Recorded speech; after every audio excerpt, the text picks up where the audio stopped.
Kawan-kawan ini tak nak kau ni. Hah? Oh? Tembaklah. Siapa dia pahlawan perkasa? Abang, arawan saya sudah berangan. Wah, Keris hati. Tidak. Janganlah main, asyik tidur aja.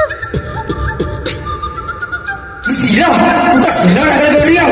Kalau aku tangkap, habis itu. Intraloka, milik aku, Raja Bersio. Budak berani takkan takut kot. Yang hak akan membela